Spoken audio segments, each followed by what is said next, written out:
I'm not crazy at all, okay? Everybody always saying that Dirty is crazy. Dirty is not crazy at all. Dirty just foresee a lot that a lot of people don't foresee.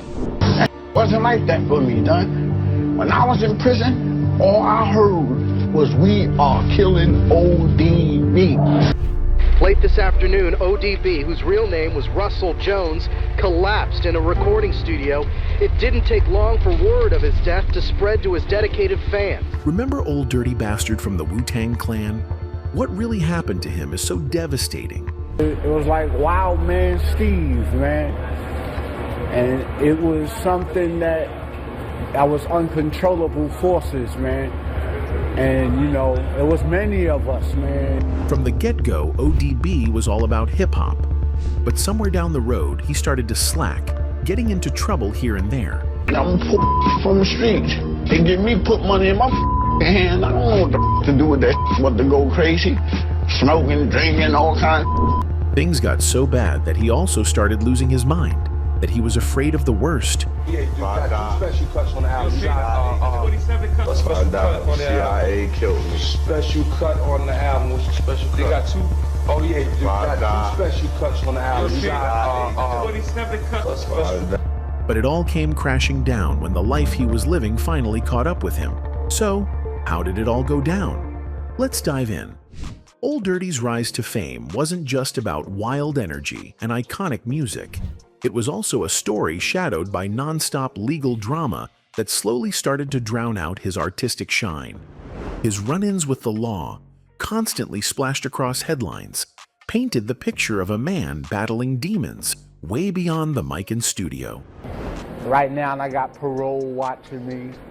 I got eyes that I can't even see watching me. So I do. Things started to get rough in the mid-1990s, right when Old Dirty Bastard's career was hitting its peak. Back in 1993, he caught a conviction for second-degree assault tied to an attempted robbery, one of the first signs that trouble would keep circling him. Then, in 1994, he got shot in the abdomen during an argument with another rapper, giving people a glimpse into how chaotic his life really was offstage. By 1997, the legal mess had only gotten worse. That year, Old Dirty Bastard made headlines again after being arrested for not paying child support for 3 of his kids. I don't mind paying child support, but you ain't getting no rich off of me. That's what them poor girls think. Not long after, he was busted in Brooklyn for possession of crack cocaine and marijuana. That case would mark the start of a long, painful pattern of drug-related arrests that followed him for years. Then came one of the strangest stories yet. In 1998, he was caught shoplifting a $50 pair of shoes in Virginia Beach, even though he had nearly $500 in cash on him. Fans and reporters couldn't make sense of it, because it was just another unpredictable move from a man who seemed to live on impulse. Yeah, man. Y'all just sit in the car, right, baby? Man, good old New York. You need a strong hand. That same year, things got darker again. Old Dirty Bastard was reportedly shot in the back during what was said to be a robbery attempt, though the police didn't entirely buy his story. Rumors started to swirl that there was more to the incident, possibly involving some shady street connections. But even in all that chaos, Old Dirty Bastard had flashes of raw honesty and unexpected clarity. One of those moments came when he called out Diddy in public, just right in the middle of an awards show, interrupting him with one of the wildest, most unforgettable outbursts in hip-hop history. I went and bought me an outfit today that costed a lot of money today. You know what I mean? Because I figured that Wu-Tang was going to win. I don't know how y'all see it, but when it comes to for the children, we teach the children. You know what I mean? Puffy is good, but Wu-Tang is the best, okay?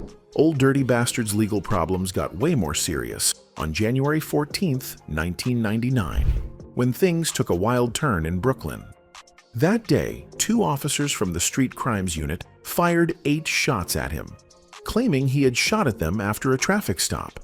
It was a crazy scene, and for a while people thought it might be the end for him.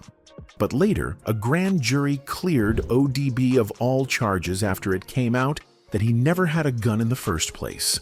The officers had mistaken his cell phone for a weapon. The whole thing hit him hard because it showed just how dangerous misunderstandings could be, especially for a black man just living his life. But that wasn't the end of it. The following month, in February 1999, ODB got arrested again, this time for drug possession and a bunch of traffic-related offenses. His erratic behavior kept him in the spotlight for all the wrong reasons, and it seemed like every few months there was another headline with his name in it. Before long, he faced another arrest for possession of crack cocaine, and the legal problems just kept piling up, one after another. Then came what was probably the wildest part of ODB's whole story. In October 2000, he straight up escaped from a court-ordered drug rehab center and went on the run for almost a month. The judge wanted to lock me up for a reason. So I said, nah, let me get the out of here. And in true ODB style, he didn't hide in the shadows or try to stay quiet. Nah, he showed up right in the middle of a Wu-Tang Clan concert in New York while cops were still looking for him. The crowd went crazy because nobody expected to see him there, but not too long after that wild moment, he got arrested. To really understand why that shocked everyone, you gotta rewind a bit. Even though ODB was one of the original members of Wu-Tang, he often felt like he was being left out of the group's big decisions. He said RZA and others were making moves behind his back, handling money and creative stuff without him. What used to feel like a brotherhood started turning into a setup where he felt like loyalty didn't mean much anymore. That stunt said a lot about who ODB really was. Unpredictable, reckless, but still real about his love for the music and his fans. But showing up at a concert while the police were hunting for him was bold and dangerous at the same time. It showed how deep his legal problems had gotten, and after that performance, his arrest felt like something that was bound to happen sooner or later. When he was finally sent to prison, things only got worse. ODB later said that he genuinely feared for his life while he was locked up. He claimed people were out to kill him, and during his time inside, he was beaten several times. His jaw was broken, his leg was broken, and he got into fights with groups of inmates more than once. The violence and isolation took a heavy toll on him. For the first 3 months, he reportedly didn't eat or sleep properly, his mind sinking deeper and deeper into a dark place. It was clear that jail wasn't just another stop on his wild ride. It was breaking him down piece by piece. Wasn't like that for me, Don. When I was in prison, all I heard was we are killing ODB. While he was still locked up, word got around that he was really hurt by how his Wu-Tang brothers handled things. He publicly called them out for not visiting or even calling him the whole time he was behind bars. The only person from the clan who actually checked in on him was Masta Killa, and that stuck with ODB deeply. It fueled him to start thinking seriously about going solo. He felt like the brotherhood they had built together over all those years was falling apart. Wu-Tang don't ever front on me when I'm in prison no more. Word, man. You mean front on ODB? I'm the that made this. Even Dame Dash, who was running Rockefeller Records back then, took notice. Dame wanted to sign ODB to the label and was openly frustrated with how RZA was handling things and how little love the rest of Wu seemed to show their guy. I think what y'all witnessing is an evolution of an empire. I think y'all know where I want to go and how big I want to make this thing. We've been in for like the last 7-8 years. Jay's been doing what he's doing. Beans, the whole crew, the dynasty. And any opportunity that I see, when I see a good person, when I see someone that's talented, that's about their business, that wants to get money, I could care less what anybody else says about him. After a lot of back and forth, RZA eventually agreed to let ODB go from his Wu-Tang contract. But on one condition, RZA still wanted to produce a few songs on ODB's next album. It was a business decision, but for ODB, it also felt like one more chapter closing in a life that already had too many painful ones. His struggles with addiction and mental health had become just as much a part of his story as his music. He didn't hide it either. It was all out in the open, raw, and unfiltered, like everything else about him. The world saw it all play out in real time, from the highs of fame to the lows of breakdowns. And those moments made his character even more layered and complicated. It was deep in there, man. I didn't eat for months, man, because I was so scared in there. When he was out on parole and had to stay off drugs and alcohol, people noticed a big shift in him. He didn't feel like himself anymore. He once said he felt more creative and alive when he was high or drunk, even though those same habits were slowly destroying him. It was like he didn't know how to exist without that edge.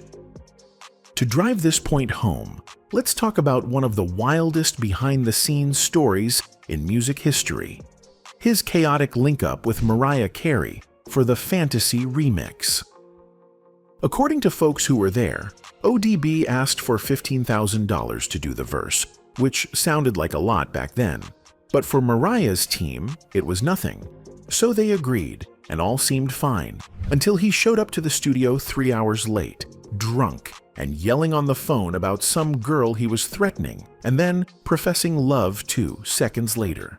It went on for an hour before he finally calmed down, apologized, and said he needed some Moe and Newports before he could record. I reached out to ODB and he wanted $15,000 to rap on the record.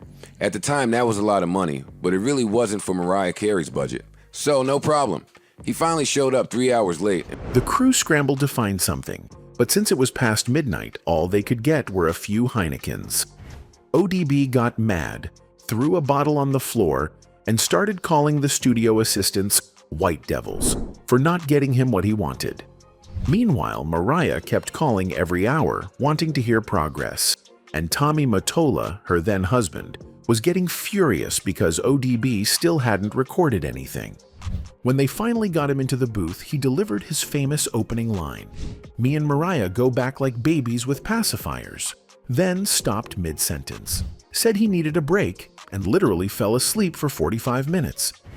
Me and Mariah go back like babies with pacifiers. The engineer said he'd wake up, record one line, fall asleep again, wake up, record another line. It took hours just to get a single verse done. That's why, if you listen closely to the final track, his vocals sound patched together. It's because they were. But when Mariah and Tommy heard the finished version, they actually loved it. Then Tommy had another idea. He wanted ODB to come back and add shoutouts for every city instead of just New York in the house. ODB agreed, but he wanted another $15,000. He showed up this time calmer but completely exhausted. At one point, he was sitting there picking old food out of his teeth, pulled out something huge, and everyone was stunned like, how long's that been there? The smell got so bad when he took off one shoe that people literally had to leave the control room. Still, somehow, they finished the track, and it became one of the most iconic hip-hop/pop crossovers ever. But the chaos didn't stop there. A week later, they were shooting the video, and ODB asked for another $15,000.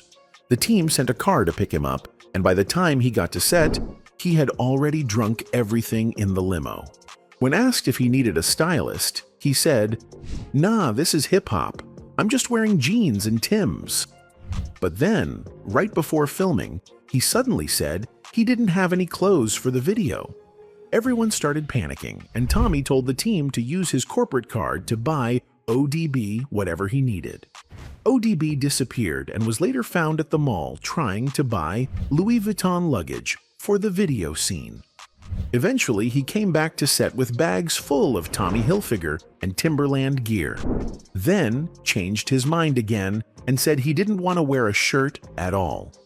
Between the blazing sun, 2 bottles of peach schnapps Mariah had introduced him to, and his wild energy, the video shoot was complete chaos.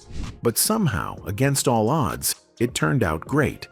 Everyone who was there called it a miracle that the video even got finished. Keeping it real, son. That's right. The shining star. Sadly, ODB's story ended the same way it had always played out: sudden, unpredictable, and tragic. On November 13th, 2004, just 2 days before his 36th birthday, he collapsed inside a New York recording studio. The same place where he had built his name and poured his soul into his music became the place where his life ended.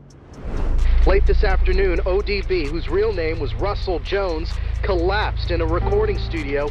It didn't take long for word of his death to spread to his dedicated fans. For fans and everyone who knew him, it was heartbreaking. But for many, it also felt like the inevitable conclusion of a life that had been running on chaos. The official cause of ODB's death was ruled as an accidental drug overdose, a deadly mix of cocaine and a prescription painkiller called tramadol. It was one of those tragic moments where everyone knew how bad things had gotten, but no one expected it to end that way. His death felt like the heartbreaking close of a life that had been full of chaos, brilliance, and constant struggle. ODB was wild, creative, unpredictable, and often misunderstood, and the way he left the world reflected that same complicated energy. And I say that because the radiance that he had, the beauty that he had, everything that shined, his whole look was just angelic. When the news broke, it hit the hip-hop world like a shockwave. Fans couldn't believe it. Artists who had grown up watching him or even worked with him were crushed. His passing was more than just another loss. It was a wake-up call about how thin the line can be between genius and self-destruction. ODB had been both. He was a mad genius who created without filter, and at the same time, he carried pain that he never really escaped. His funeral drew over 3,000 people, and it wasn't just another celebrity send-off. It felt like the whole community came together to say goodbye to someone who had given them raw, unpolished truth through his music. From friends, fans, and even people who barely knew him, the emotion in that room was real. Everyone could feel that they weren't just burying a rapper. They were mourning a man who had lived out loud, unapologetically himself, till the very end. He was cool. When I seen him, everything, he always cool. So, Dirty don't have no kind of, where you can get him on the day that he's up and he's down. Dirty's always cool, you know what I'm saying? He's just one of them type of people, you know what I'm saying? Out on the streets of New York, where his story had started, there was this heavy silence. Those same blocks that had watched him rise from nothing to become a legend were now the same ones watching his story close. Murals went up, people gathered to play his music loud, and for a moment, the city seemed to stop just to honor him. After his death, a lot of the conversation focused on the darker parts of his life, the run-ins with the law, the addiction, the mental health struggles, and all the controversies that followed him. But no matter how messy things got, nobody could deny what he meant to music. As one of the founding members of Wu-Tang Clan, ODB helped change the sound and attitude of hip-hop forever. But it was just a dream for the teen who was a fiend, started smoking wools at 16. His solo career showed another side of that brilliance. He mixed humor, emotion, and pure chaos into something that nobody else could ever recreate. He was fearless with his art, and that's why fans around the world loved him so deeply. Almost 8 years after his death, something crazy happened. In 2012, the FBI dropped a 94-page file on ODB they'd been building for years. Released through the Freedom of Information Act, it stunned everyone. Packed with reports and allegations tying ODB and even some Wu-Tang members to serious criminal activity. The files painted a dark, tangled picture that blurred the line between their music and the streets behind it, revealing a side of ODB and the Clan fans never saw coming. Where the Wu was built at. Foundation. Yeah, you know what I'm saying? What's going on? How y'all been out there? Yeah, yo, we coming out there soon, man. Straight up, we coming for all y'all motherfuckers. Inside those pages were wild allegations. Claims of drug trafficking, illegal gun deals, and underground operations that supposedly reached way beyond music. The idea that the Wu, one of the most respected collectives in hip-hop, could have had their hands in that kind of activity sent shockwaves through fans and the industry alike. It wasn't just vague gossip either. The documents were weirdly specific, almost like the feds had been watching and piecing together a story for years. According to the files, the group allegedly used their fame and connections to move things behind the scenes, living double lives as rap stars by day and something else entirely in the dark. It blurred the line between myth and reality, leaving fans wondering how much of their music was real. Even worse, the reports hinted at ties to violent crimes, including homicides, suggesting that some members or affiliates might have been linked to unsolved murders. For fans, it turned their legendary image into something far more haunting. Still, despite all the noise, the release of those files didn't lead to any new charges or convictions. It was more like a public stir, a massive storm of speculation that deepened the legend and controversy surrounding ODB and the Wu-Tang Clan. Some people saw it as proof that the government had been targeting successful black artists again, while others believed there might have been some truth to it all. You know, some director, FBI director, thought he was cool for him to, like, we could put a RICO. Like, come on, you can't put no RICO because we ain't got no, in order for a RICO to happen, you got to have some type of illegal. The 94-page FBI file didn't just throw around wild claims. It told a story that completely shook how people saw the Wu-Tang Clan. For years, fans had viewed them as hip-hop geniuses with a street edge, but the details in those documents painted a more complicated picture. It mixed their musical legacy with dark allegations, blurring the line between their art and the streets they came from. Suddenly, Wu-Tang wasn't just the crew that revolutionized rap. They were being portrayed as players in something much bigger and more dangerous, and that made people look at their story in a whole new light. When you zoom in on ODB himself, his story hits even harder. His life was wild, unpredictable, and ended way too soon, but his impact on hip-hop and music in general can't be overstated. As one of the founding members of Wu-Tang Clan, he helped shape a sound that changed everything. Their music was gritty, loud, raw, and honest. They brought something real to the world that nobody else had done before, mixing street poetry with complex beats and unfiltered emotion. And ODB, with his wild personality and offbeat energy, was one of the main reasons people fell in love with that sound in the first place.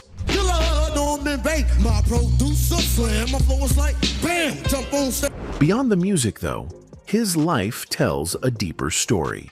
A warning, in a way. It's about how fame can lift you up fast, but can also eat you alive if you're not surrounded by the right people or the right support. ODB's battles with addiction, mental health, and the law were all out there for the world to see, and while people laughed or shook their heads at some of his behavior, what was really happening underneath was pain. His story shows that behind the fame, the chaos, and the controversy, there was still a human being who just couldn't escape his struggles. It reminds people that celebrities, no matter how big they are, still fight the same demons as everyone else. Sometimes even worse because the whole world is watching.